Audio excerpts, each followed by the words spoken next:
I'm Riley Chow, and I'm here with Charlie Bright, Luca Giliberti, and Tony Ruiz, and we are going to be talking about the four limited/movie acting categories for this year's Emmys.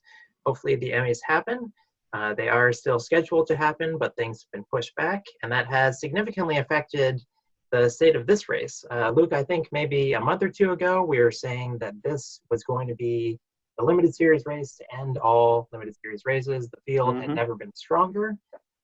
Then the virus hit, so Fargo and Genius were taken out since they had not finished shooting and they didn't feel like releasing half seasons. Showtime had that Ethan Hawke miniseries, The Good Lord Bird, which was on the schedule and then just never aired. So I assume that's going back later in the year. HBO had The Undoing and The Third Day on their schedule. They had trailers out, and those have been shifted to fall so that they still have something to air. And in the meantime, I've been watching all these screeners of various shows that are yet to come out, and I've been, I've been adjusting my predictions accordingly. So now this limited series field is looking kind of sparse. Luca, you have actually had Unbelievable in your predictions this whole time. You've had all the actresses in. I was resistant to that because it had come out so long ago, but now they are the last women standing. So you have both of them in. Tony and Charlie, I think that you do not. I do. I do. Okay, well, great. So we're all on the same page about Unbelievable. I feel like lead actress is actually fairly easy to call since we have the two frontrunners, Regina King and Cate Blanchett. Then we've got the two Unbelievable women and the two Little Fires Everywhere women. But we do have some dissension in the ranks here, where Tony, you've got Octavia Spencer, and Charlie, you have Helen Mirren, as well as Octavia Spencer. So, Charlie, why don't you take us through your predictions there?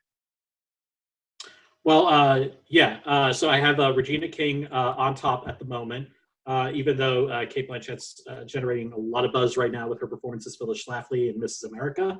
And I have Octavia Spencer in fourth, just because I think, has she ever gotten in at the Emmys? I don't think she's ever gotten in at the Emmys. No. Not even for guest work in recent years.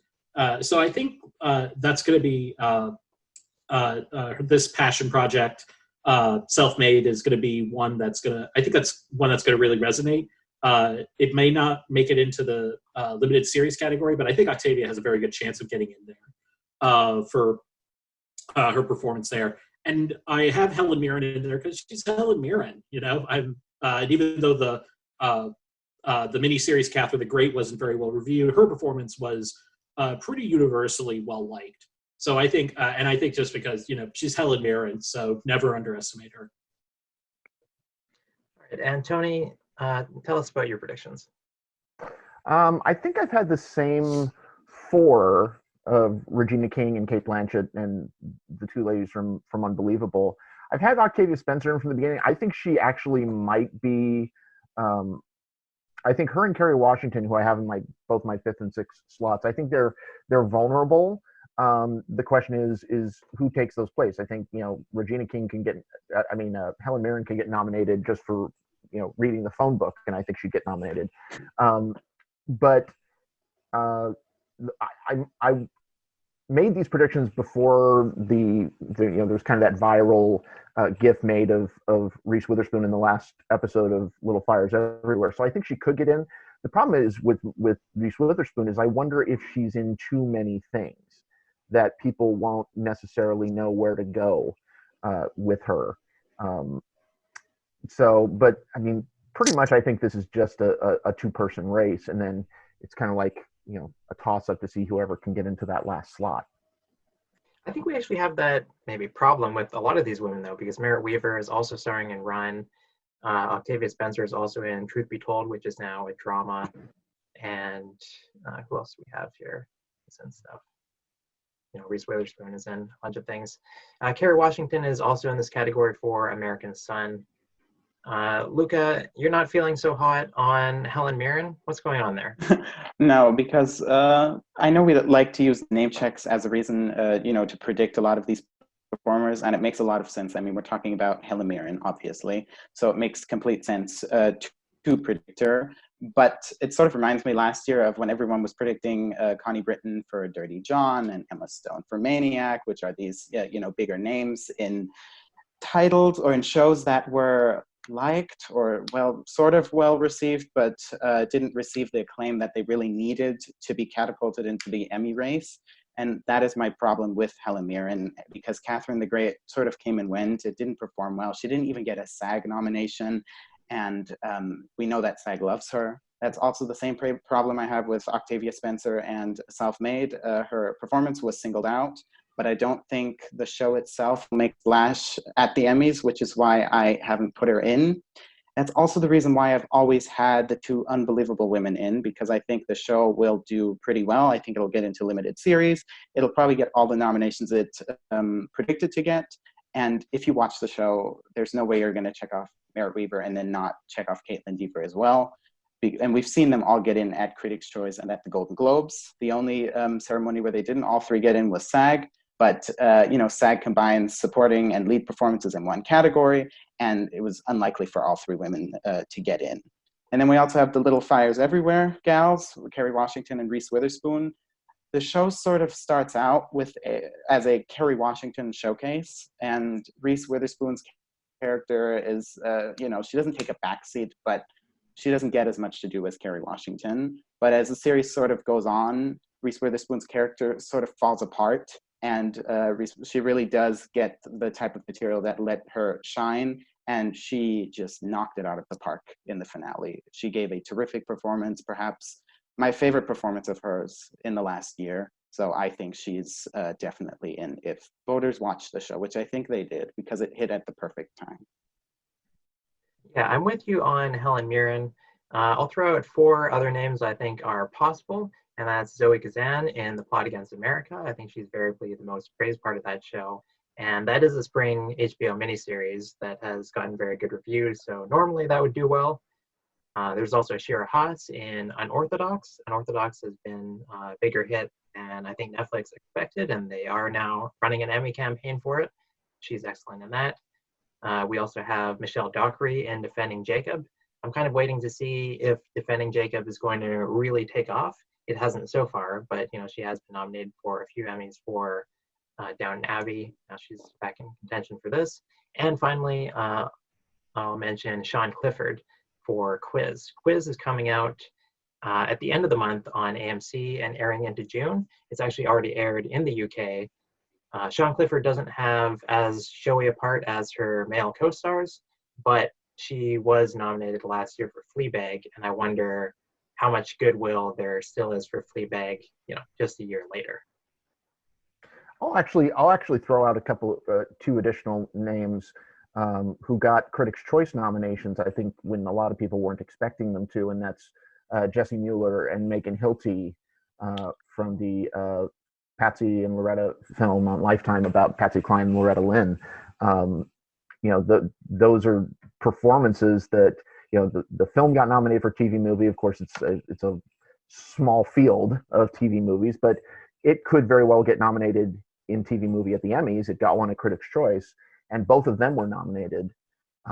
So playing real life people, including, both Oscar nominated and Oscar winning films that have been based on those two, it would not be out of the realm of possibility. And I actually just took out Helen Mirren and I put in Shira Haas. Oh, excellent. Let's hear it. I forgot. I missed her when I was going through our roster, and when you said that reminded me. And I've been hearing so much good stuff about that. And you got to think, especially now since so many people are at home watching Netflix, that's one that's always going to pop up, and the trailer starts playing whether you want it to or not. Her performance seems like it's going to be one that's going to stand out. So I think she'll get in. I hope that she wins, and I look forward to interviewing her. Nice. And then no one likes to show off, Riley. Yes. One more that's actually not in the prediction center, I think Chris is still verifying it, is HBO Max just announced that they're launching May 27th. And their only show that's coming out that's not animation or nonfiction is a show called Love Life, which is a comedy anthology series, but it's the kind where it's the full season is the anthology as opposed to a different story every episode. So the first season stars Anna Kendrick. So maybe. All right. So let's jump over to the lead actor category. And I'll just go through the odds here. The top 6 in the odds are Mark Ruffalo for I Know This Much Is True, Russell Crowe for The Loudest Voice, Aaron Paul for El Camino, Hugh Jackman for Bad Education, Jeremy Irons for Watchmen, and Andre Holland for The Eddie. So, I don't know. Charlie, do you want to just tell us who you have? I do. Any variation I know there? it. No, I do have the top 6 in there. Different positions. I have Hugh Jackman on top right now. I know Mark Ruffalo plays 2 people in I Know This Much Is True. Correct? Yes. Yes. Yeah. Yes. But I mean, that's not. And I know a lot of people will probably think, oh, that'll be the ticket that gets him the win. But I mean, Ewan McGregor couldn't even do that. With Fargo, he lost to someone who was actually nominated. He lost to Riz Ahmed, who was also nominated against his own co-star. So I think that the reviews, at least for right now, the feeling for Bad Education seems to be very positive. And I think like if they're looking for a place to reward that, if it does end up being something that the Emmy voters really respond to, that could be that slot could be or that win could be a very easy way to possibly take care of that movie. Yeah, I was hoping that we would get more reviews for I Know This Much Is True by the time that we recorded this. We're recording it on the same day that the embargo for that and also Hollywood are lifting.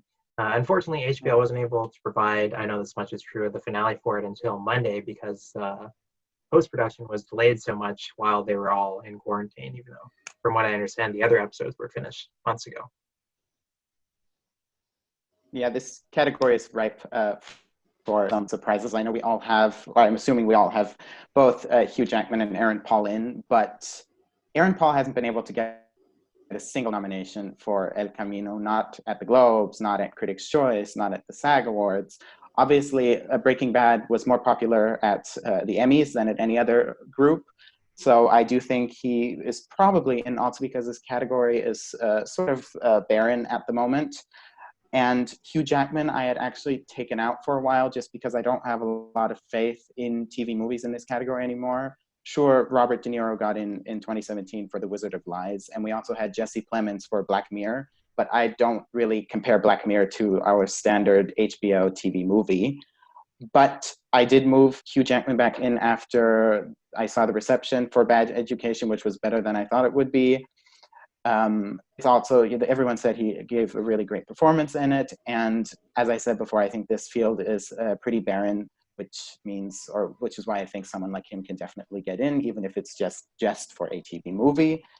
And currently I still have the 2 Hollywood men, Jeremy Pope and David Cornswet, but I'm not sure if I'm keeping them in because the reviews just dropped for it. And I'm not sure if they will be able to get in. I think some of their co-stars might be able to because they're bigger names and maybe give flashier performance. I haven't seen it yet, but I will have to wait and see first. Tony, you and I have seen it. David Cornswet is the lead of the show, but you actually don't have him. You've got Jeremy Pope instead, who has been cited more in reviews. Can you talk about that? Yeah, when you actually watch Hollywood, David Cornswet's also an executive producer on the show, but his character really is very kind of like, he doesn't get the same kind of chance for the emotional range that Jeremy Pope does. Jeremy Pope has a lot of really, really fantastic moments in that show where he's playing a gay man and a black man in Hollywood, and he gets some really, really kind of great anger monologues, the kind of stuff that just screams Emmy. And Jeremy Pope is certainly on like an upward trajectory, being only the 6th person in history to get 2 Tony nominations for acting in the same year.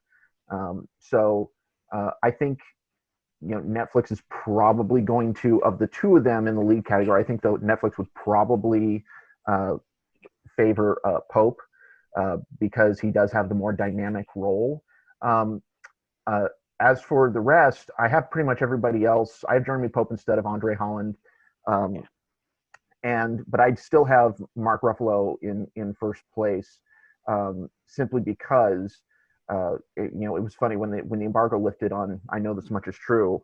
Literally, the first thing out of the Hollywood Reporter, the first line of the Hollywood Reporter is, Mark Ruffalo can probably set aside some space on his award mantle, because apparently the performance is just that. And if you've read the book, you can understand why. Playing two, not just twins, but two very different twins. So I'm sticking with that for now. I don't know the last time. I can't even remember the last time like an actor in a TV movie won this award. So I think it was Cumberbatch. Sherlock, yeah. Yeah, it might have been Does that Cumberbatch. count? Does it? So it just when you compare the two, and Hugh Jackman's already has Emmys for performing, whereas Mark Ruffalo just has one for producing. I think people just see Mark Ruffalo more as an actor's actor, and would kind of jump at the chance to give him this. Yeah, but Hugh Jackman is more of a movie star. I mean, you think of, I mean, Mark Ruffalo has also been in several blockbusters, but I think Hugh Jackman's thought of more as a movie star, so that could definitely play to his advantage. It could, but it certainly does. It certainly, we've seen so many examples where the movie star doesn't win when they're nominated. I think, yeah. Yeah.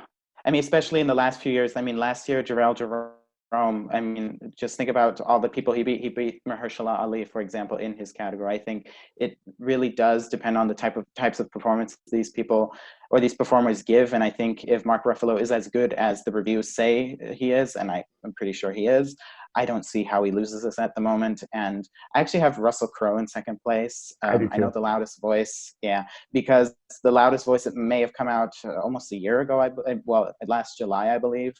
And it wasn't all that well received, but he is playing Roger Ailes. He won the Golden Globe. He got the Critics' Choice nomination. He got the SAG nomination. So I think he's comfortably in second place because he has all this precursor support, and because he's Russell Crowe, someone the industry does, still respect, despite some of the things he's done in the past.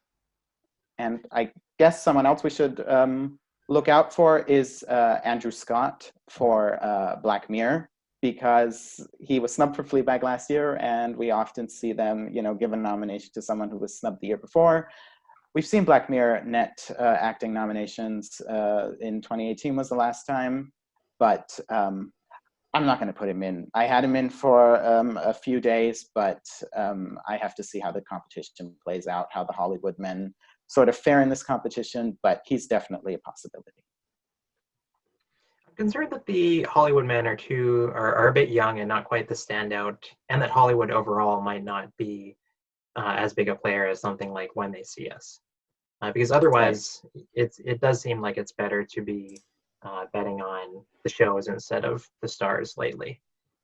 As for Mark Ruffalo, I have seen the show, and I don't think it's the kind of performance that will generate as much passion as the winners that we've seen in this category in recent years. But I think he benefits from not going up against any of them. There isn't really that kind of young breakout performance in this category, it seems.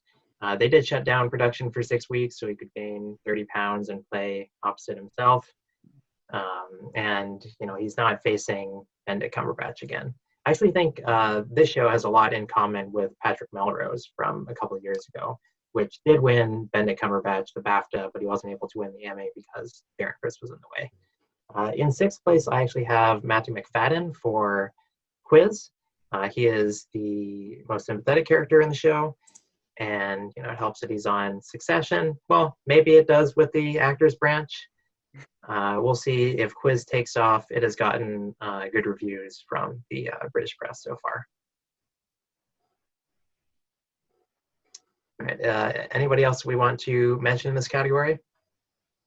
Well, I believe some of you have them in your predictions, but Jeremy Irons, I would need a compelling argument for him because I'm not sure how Watchmen are going to perform in the acting categories. I feel like Regina King is absolutely a surefire lock. She's probably, going to win, or she might win, but I don't know how this show will do in the acting categories elsewhere. I mean, it got all those Critics' Choice nominations, but we haven't seen any other support for it. Sure, it competed in the drama categories everywhere, but for some reason, I feel like the show has been singled out a lot for its direction and its writing and its technical elements. But for some, I have this gut feeling that the actors might not all get in. So I'm curious as to why you all have Jeremy Irons in. Mainly because Same reason I had Helen Mirren in. Yeah, because he's Jeremy Irons, and because there's not a lot in terms of passionate support for anybody else in this category as of yet. So there's still time for some of that passion to build on some of those shows that we haven't seen yet.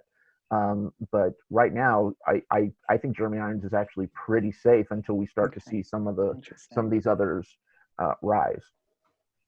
Yeah, I think he's pretty safe. I'd say he's actually safer for a nomination than Jean Smart, even though Jean Smart has gotten more acclaim, even though she won Critics' Choice. She does have more competition, especially if they just decide to fill the entire category with Mrs. America, for example. But Jeremy Irons, he also benefits, I think, from the strength of Watchmen overall. We've seen in recent years, like last year with Escape at Dannemora, where Patricia Arquette was able to carry along Benicio del Toro, and we saw with Westworld, where they were able to carry Anthony Hopkins, and even going back to Olive Kitteridge, where the acclaim was really more centered around Francis McDormand, and Richard Jenkins was more of a supporting character, but he was actually able to win lead actor. So I don't think that it hurts him too much that he's not as acclaimed as his female co-stars. I think he's got kind of a sparser category, and he also gives a showboat performance unlike anybody else in the show. It's very theatrical, so I think that helps as well. I'll talk about Andre Holland for the Eddie. The Eddie, I think, is going to be a very tough show for mainstream audiences. It's extremely cinema verite. It's the camera jolts every time the cameraman takes a step. Even the title card, it's got the Eddie like way in the corner, like it really wants to be artistic, and is. But I think its best case scenario is really going to be being the Twin Peaks of this year's Emmys, where it gets 9 nominations, but it can't quite crack with the acting and producing branches. Most of the show is in French as well. I don't think that helps its commercial prospects. You just had to rub in the Twin Peaks stuff, didn't you? Yeah, I mean, Twin Peaks had Laura Dern. She had won the category the year before, and she couldn't even get nominated. And we also have Chris Evans for Defending Jacob. People like those Marvel movies, so. Okay, and over in supporting actress, I think the question here is really how many of the Mrs. America supporting actresses are going to be nominated? Tony, how many? I only have 2 in right now. Mainly only because I haven't watched Mrs. America yet. But there's a lot of possibilities in here. The 2 that I have in are Rose Byrne and I think I have Sarah Paulson right now, but I might change it to Margot Martindale. But I think there's other competition here. I don't necessarily think that this is just a slam dunk for a ton of Mrs. America people. Okay, Charlie, you've seen the whole thing. How many do you have? I have 4. And believe me, it was tough just to narrow that down. I don't have any of them winning though right now. So I have Margot Martindale, Sarah Paulson, Uzo Aduba, and Tracy Ullman all getting in as of right now. I think those are very much the standout performances. I think Sarah Paulson is probably the safest bet to get in of those 4. You guys haven't seen it yet, but once episode 8 airs, you guys will see this. It is insane. That is the only word to describe it. It is completely bonkers it is Sarah Paulson's, and she is wonderful in it, and she's very captivating in it. You know, I think for older Academy members, especially those who lived through the 1970s and remember a lot of these people, Sarah Paulson is the one exception because she plays a made-up character. But Margot Martindale as Bella Abzug, Tracy Ullman as Betty Friedan, and especially Uzo Aduba as Shirley Chisholm. Which, when I saw that casting news, I was like, "Oh, I am so there for this." I think they are so wonderfully cast, and their characters are written very well, and I think and really suit the actors that are portraying them. So I think that they're definitely the ones that are going to watch that are the ones to watch. Rose Byrne, I think, but Rose Byrne and also Elizabeth Banks. Elizabeth Banks has a really good role in this as well, and I think that she'd be one to watch as well. And then I also have Toni Collette winning right now, and which I know makes Luca very happy. And I put in Allison Janney today from Bad Education. She's really wonderful in that. Yeah, I'm actually, despite the fact that we'll probably have, I also have 4 Mrs. America women in the category, but I'm still worried about Toni Collette, about her winning chances. I think she absolutely gets nominated, but I'm not sure if she wins, even if there is a bunch of Mrs. America vote splitting going on, just because of the role she plays in Unbelievable, because it's not a showy performance. I mean, she has her, few big moments, but on the whole, except for Caitlin Dever, those performances aren't really showy, and that worries me when it comes to the Emmys. Just last year we saw Patricia Arquette win for her big, huge performance on The Act over someone like Patricia Clarkson and other, subtler performances. So that does concern me, but I don't see how one of the Mrs. America women wins if we have 3 to 4 getting in. I almost think there should be a separate category for the Mrs. America women, because there are just so many. So many of them give such great performances, and when you watch the show, one episode after the other, you're like, I'm going to put her in. I'm going to put in Tracy Ullman after last episode, for example. After the second, I was like, Rose Byrne. Oh, she's definitely in. I find it so difficult to figure out which one of them is, or many of them are going to get in. I currently have Uzo Aduba, Sarah Paulson, Rose Byrne, and Tracy Ullman. I don't have Margot Martindale, which probably is absolutely dumb considering we know how much Emmy voters love her. But I feel like from all actors, her character doesn't have as big an arc as the other 4 that I just mentioned, from what I have seen. It gets by the end of the series, it's more of an arc because and I think, and the weird thing is that other than Tracy Ullman, who of course is British and she's playing Betty Friedan in American, Margot Martindale, who any role she does, you hear that Texas accent in her, but she's playing Bella Abzug in this, who was a congresswoman from the Upper West Side of New York and also Jewish. And so to hear Margot Martindale having that New York accent is kind of jarring. And I think for a lot of voters, they'll be like, oh, wow. and she is great throughout. Even in Uzo Aduba's episode, she has a lot of really, really good scenes. And it's really hard for me to choose. There's not a single performance I dislike from that show. And I don't see how Emmy voters, we should probably mention Emmy voters don't really have to choose. They can check off as many people on their ballot as they want. That's right. So we could just see this category be 5 Mrs. America women and Toni Collette. But I don't see that happening, because we do have Jean Smart in contention, and we do have the Hollywood women, even though I'm not sure what to do about them.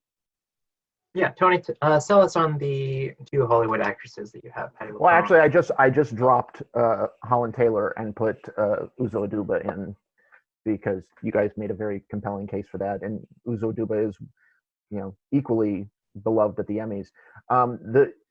If you look at the reviews from now that the embargo's lifted, pretty much universally being praised as Patti LuPone, and Patti LuPone comes into the first episode of Hollywood and proceeds to literally just steal every single scene that she's in throughout the entire series. and she is definitely, I think, the beloved veteran who has yet to really get kind of the Emmy love that she deserves. And it's the kind of big Ryan Murphy type of performance that can win in this category. So that's why I have her in. And I also have Jean Smart and Toni Collette. I've got 3 of the Mrs. America actresses, but yeah, I would not be surprised to see 5 of them. It's never happened before, but as Luca said, we have a new voting system now where they no longer have to decide between any of them. Now you can mark off as many people as you want on your ballot, and we assume that Mrs. America is going to be a very visible and watched show among the Academy. So if they're going through their ballot, then it kind of is not a question of, do you want one of these people to fill one of these 6 slots. It's more just, did you like this performance enough to vote for it, yes or no? So if you're a fan of Mrs. America and you come across, all these different names and they all had their showcase episodes, I can see how you would just say, yeah, she was great. She was great too. She was great too. And you just check all of them. And I would not be surprised to see Toni Collette snubbed even just because the show aired so long ago. And it's going to be less of a... I think that sound you heard was Luca's lung deflating. Absolutely. Yeah, I could see her snubbed, and that's why I said that Jeremy Irons is safer than Jean Smart. Jean Smart also has an episode all about her, but it aired a long time ago at this point. I think for Toni Collette, the one thing we should mention is that she did get a SAG nomination. Of course, she's the biggest movie star of the 3 Unbelievable Women, obviously, and we know how SAG loves to nominate their movie stars. But it is a supporting performance in a category that recognizes supporting and lead performances, and I'm assuming all 3 Unbelievable Women are on the ballot, were on the SAG ballot, and SAG does not vote like the Emmys. They don't have, an unlimited amount of choices. So the fact that one of them was even able to get in, I think, says a lot about her strength for the show. But I would be lying if I didn't say that there's a tiny bit of me that worries that, she could get lost in the shuffle. Also because, again, her performance isn't really big, it's not very showy, it's a great role, and if people watch it, I can't imagine them checking off Merritt Wever and Caitlin Dever and not her, just because they all 3 are so essential to the storyline. But she's not a surefire lock, let's put it that way. Yes. Do any of you guys have Allison Janney in for Bad Education? Yeah, I do have Allison Janney. I feel like Allison Janney is beloved, and getting nominated for this kind of role in a TV movie is something that she can do at this point in her career. It makes complete sense to predict her, and it's Allison Janney. Obviously, she's an Emmy darling, but I think it's going back to the same argument that I had mentioned before, which is I just don't know how TV movies are going to perform in these limited series categories anymore. I feel like the acting categories have always sort of, or in the last 2 years at least, have favored limited series performances over TV movie performances. And I feel like this is a category where we do have enough limited series performances to sort of fill the category, but it sort of reminds the Bad Education just could be The Wizard of Lies, where it gets in to TV movie, it gets in its lead actor, and it gets in supporting actress. That would make complete sense. So I wouldn't count her out at all. She's definitely, for me, in like 7th or 8th place.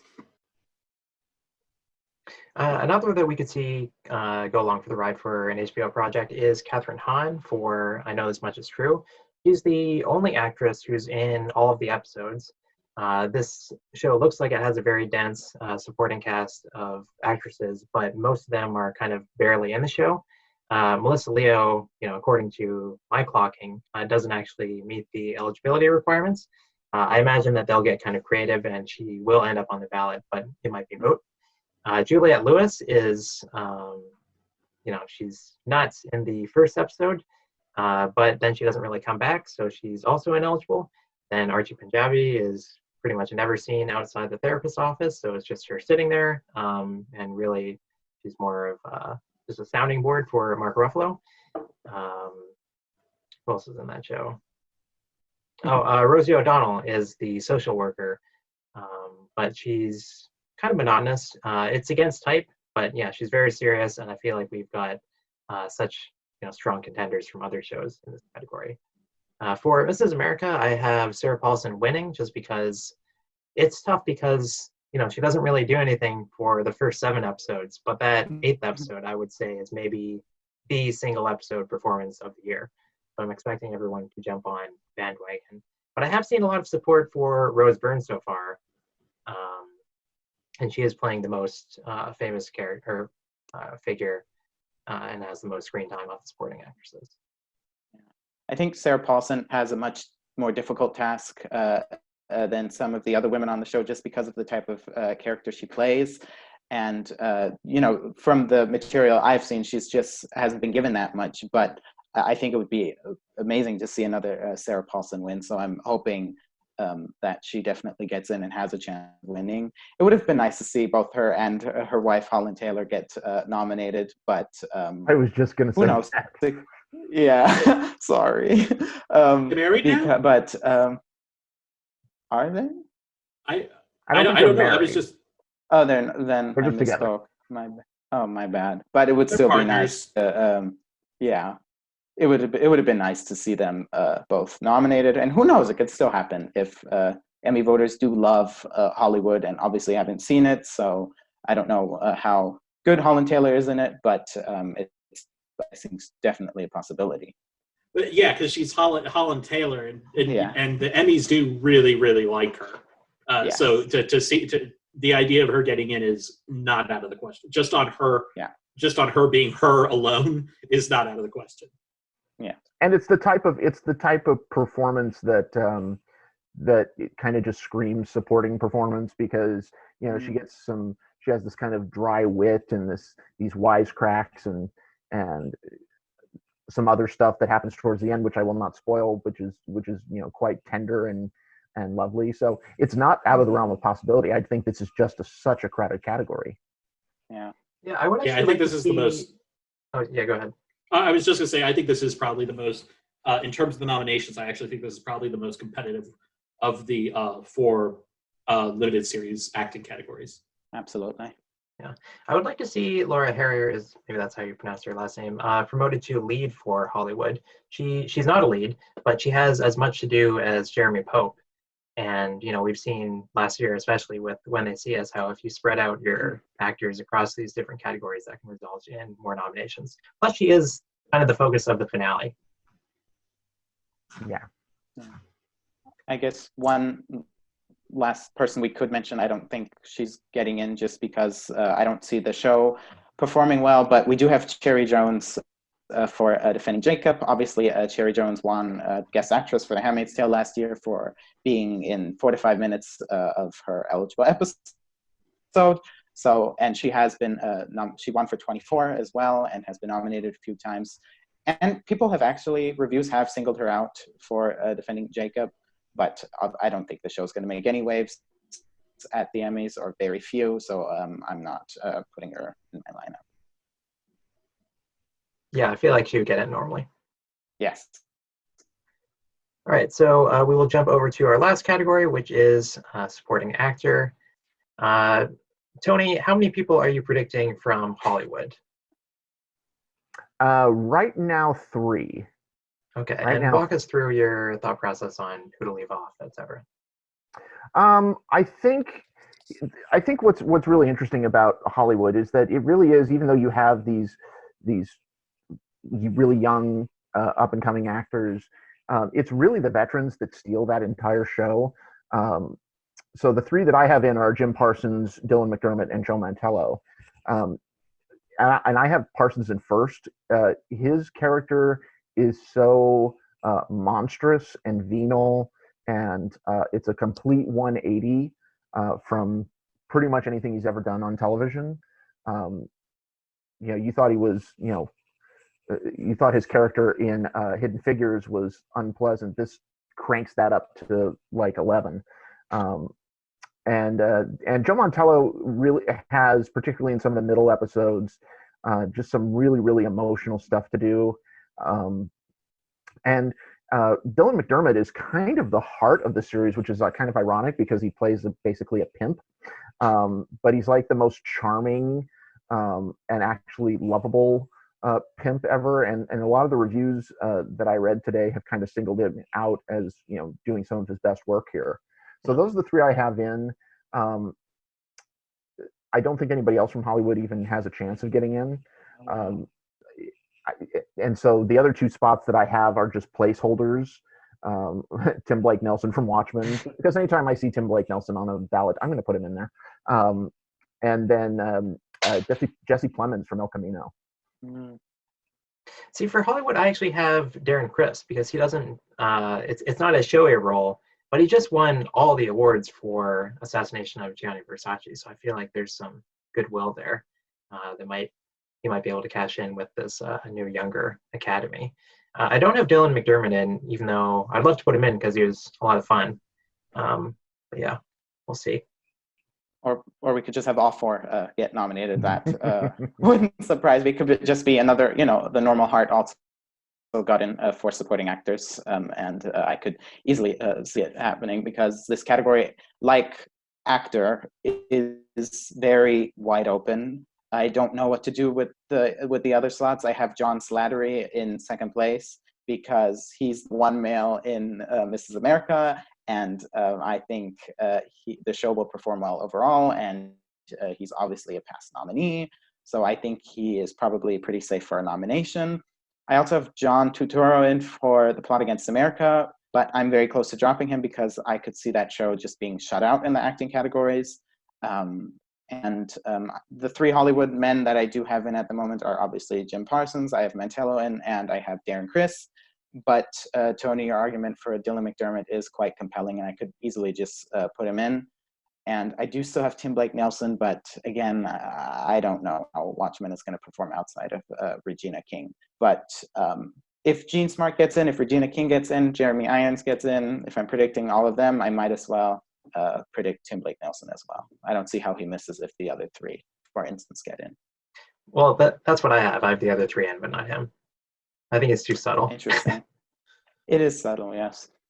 But this category is just the supporting categories in general are just very strange this year, because we could see 2 different shows dominating, these categories. So, and I could see that happening given the competition. I think if The Undoing had actually aired, in May when it was supposed to, I think Donald Sutherland would probably be winning his Emmy, but obviously they pushed it back to the fall, so that won't happen.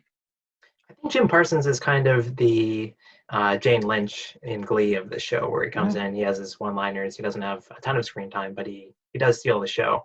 And then similarly, I guess I would compare John Slattery to Alexander Skarsgård in Big Little Lies, just because he might not be getting as much acclaim right now, but he is the only man in this show that has 50 women in it. So he might win just since he doesn't have to deal with any vote splitting. Charlie, how do you feel? I'm not sure really what to do with this category. I have John Turturro as my number 1 right now, just because I feel like, and that's more about John Turturro as a person, because I think like he's just one of those actors who feels like at some point in his career this would be the category he would win in. And the Emmys have liked him a lot in the past. He was nominated for The Night Of in 2017. So I think that's something that there's a lot of goodwill towards him. But that's at least for right now. I of the Hollywood men, I have Parsons and McDermott getting in, and then I also have Tim Blake Nelson for Watchmen, Jesse Plemons for El Camino, and John Slattery for Mrs. America.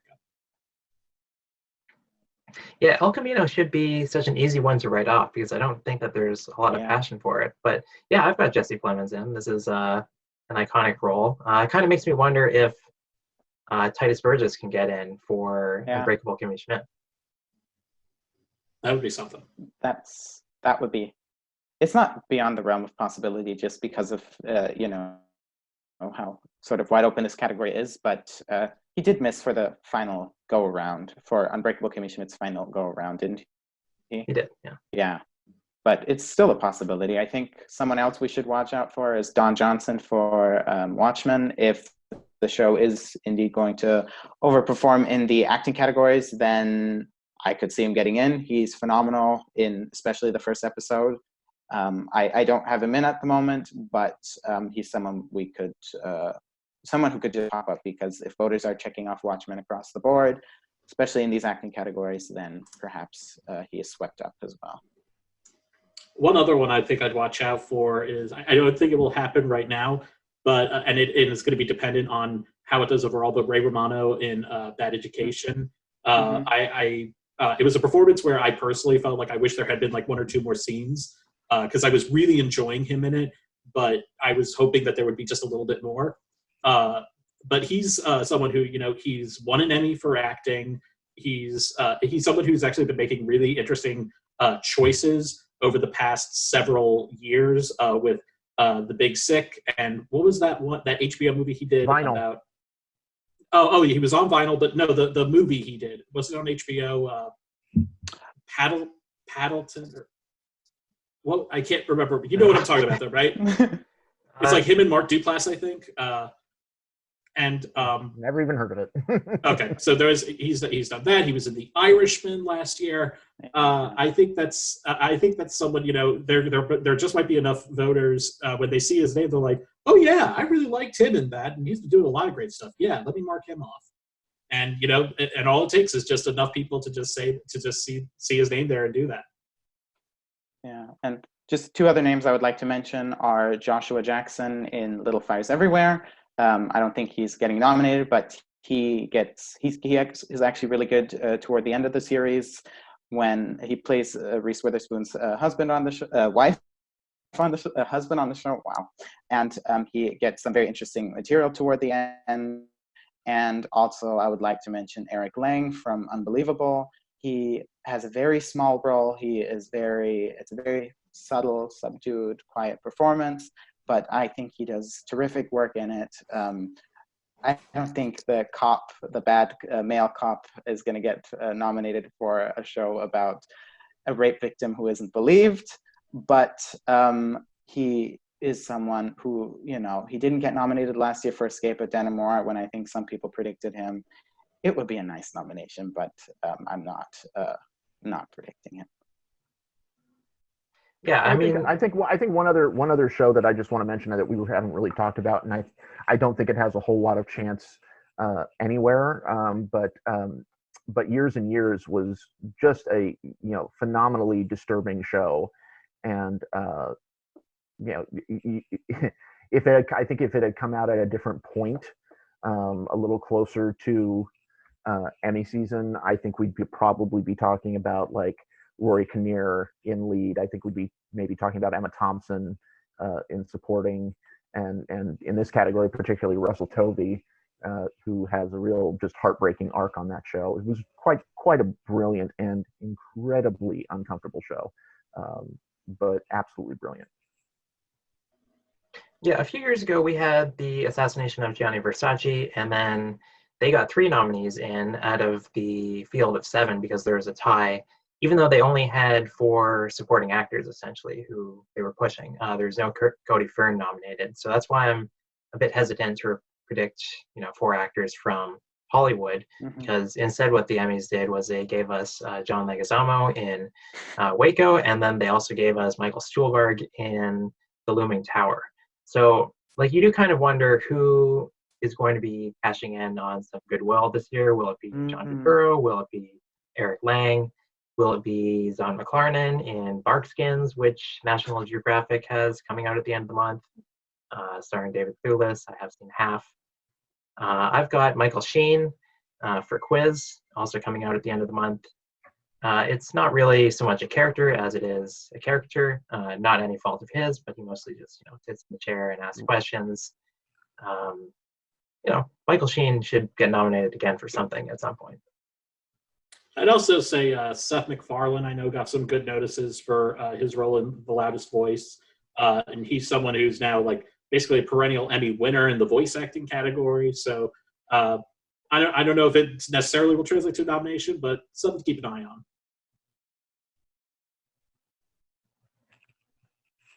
Yeah, well, I think that covers it. I look forward to you guys seeing the upcoming limited series that we have. I look forward to everybody else seeing them. And we will be back to talk about the series categories and give updates on comedy and drama.